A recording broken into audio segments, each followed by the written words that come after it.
안녕하세요. 반갑습니다. 주식하는 여러 그대에게 이정렬입니다. 자, 오늘 두산 밥켓 보도록 할 텐데, 이전에 블록딜에 대한 소식들이 좀 들려주고 빠르게 소식을 전달해 드리기도 했습니다.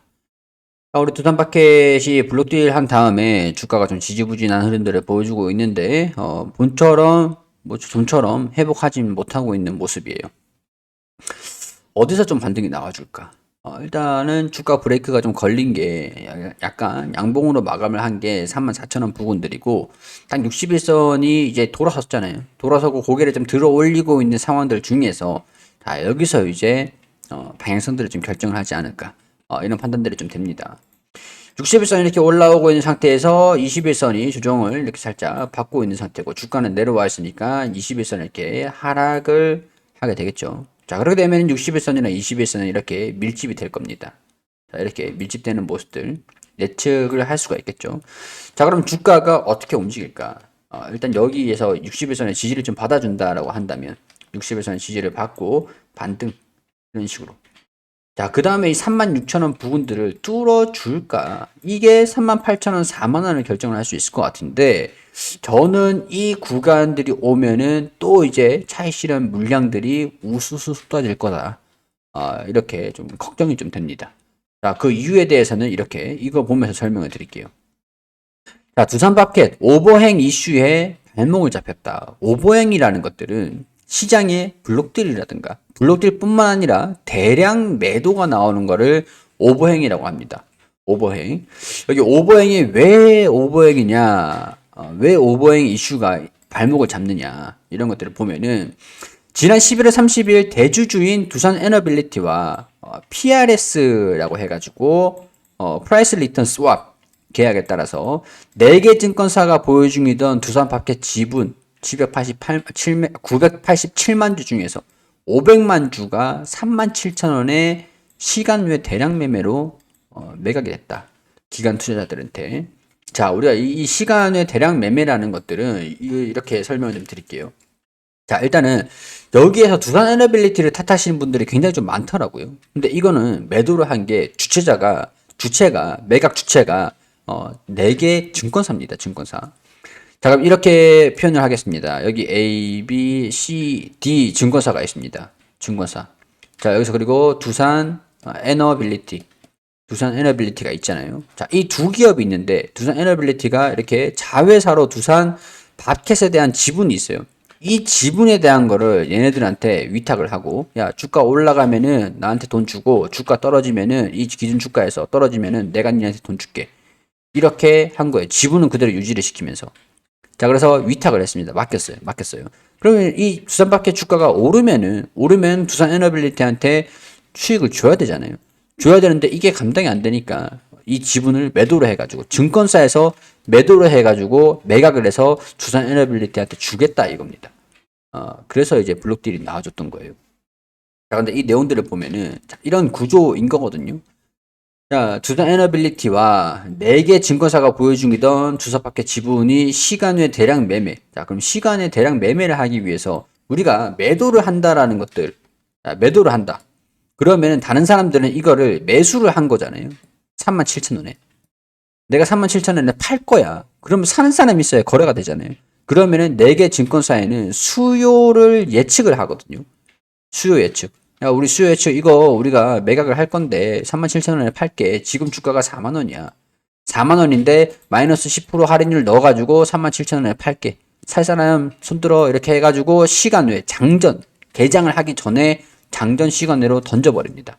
그러니까 이제 시장에 물량들이 500만 주가 나와가지고 37,000원에 거래되면서 4만 원에 거래되던 게 주가가 툭 떨어져가지고 거래가 되고 있는 상황들이고 이 여파로 지금까지 물량을 소화하고 있는 과정들을 보여주고 있는 거거든요.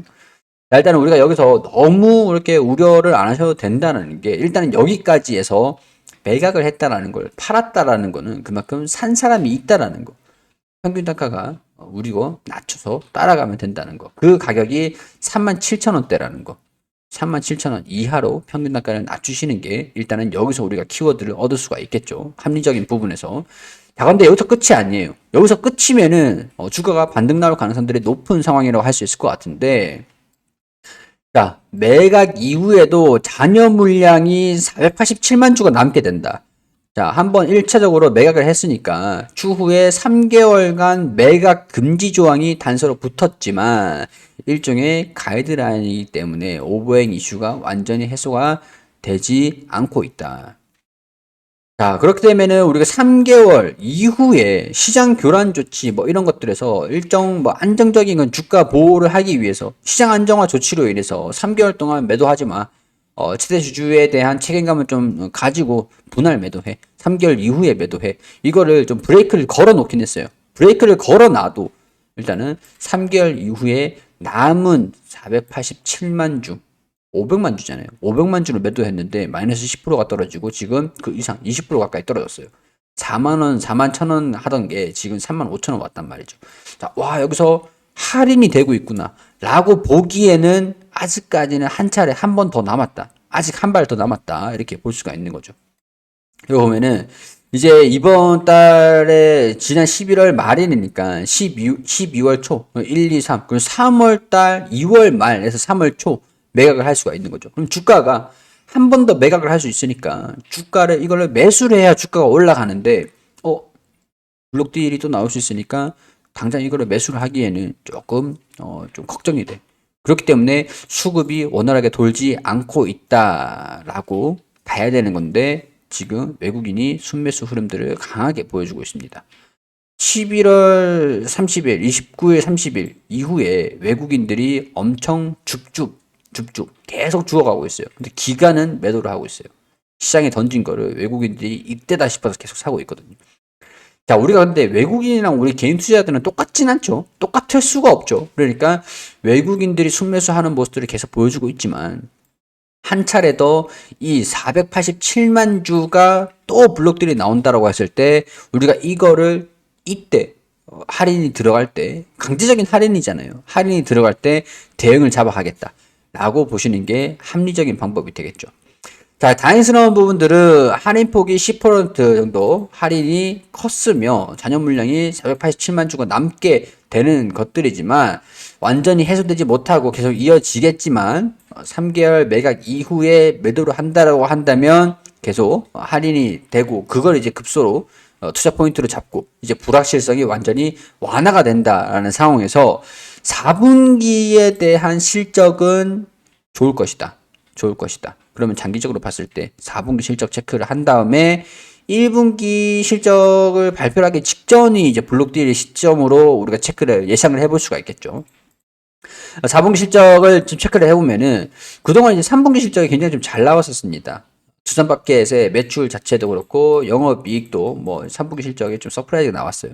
환율에 대한 우호적인 영향들도 있었고 수급적인 요인과 관계없이 일단은 실적이 좀 좋을 것으로 예상이 된다. 4분기 예측치는 매출 영업이익이 각각 27% 늘어난 매출이 2조 2,300억 원, 그리고 영업이익은 65% 대폭 성장한 2,555억 원.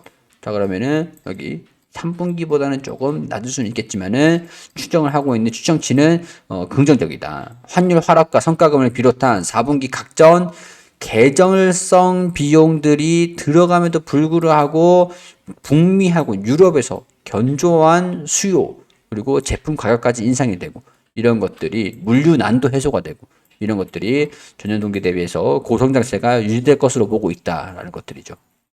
자, 그리고 우크라이나랑 러시아랑 전쟁을 하고 있는 상황들입니다. 근데 아직까지 전쟁이 끝나진 않은데 우크라이나 재건 쪽으로 관심이 계속 집중이 되고 있는 상황에서 잊을만 하면은 좀 완화가 된다라고 하면은 재건주가 부각받고 완화가 된다라고 하면은 재건주가 부각받고 사실 지금 당장 전쟁이 끝난다라고 해도 재건이 되는 것들까지는 보통 이제 2개월, 3개월 정도는 걸릴 거라고 봐요. 물류를 이동을 하고 하는 게 있잖아요. 자금도 투입을 해야 되고 그 기간이 상당히 조금 어느 정도 일정 비율은 좀 있을 겁니다. 그렇기 때문에 추후에 재건을 하기 위해서는 건설 장비가 있어야 하잖아요. 두산 밥켓, 북미 쪽에서도 수출. 이렇게 보시면 건설 기계 같은 경우에는 우리가 기대를 해볼 수 있는 모멘텀들은 조금 있다라는 거. 실적이라든가 이런 이슈들, 테마성 요인들 이런 것들이 있는 상황들인데 포인트가 어디냐?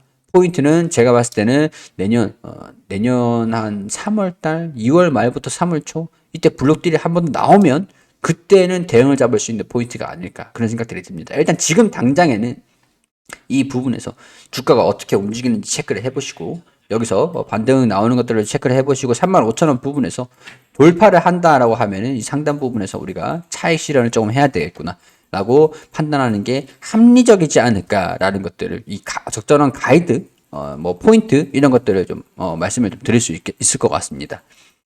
자, 이런 것들은 개인적인 생각들을 말씀을 드리는 것들이니까 투자 판단은 여러분들이 해주시고 도움이 되셨다면 구독과 좋아요 부탁드리고 하단에 배너 필요한 거 있으시면 신청해 주시면 제가 순차적으로 안내 드릴 수 있도록 하겠습니다.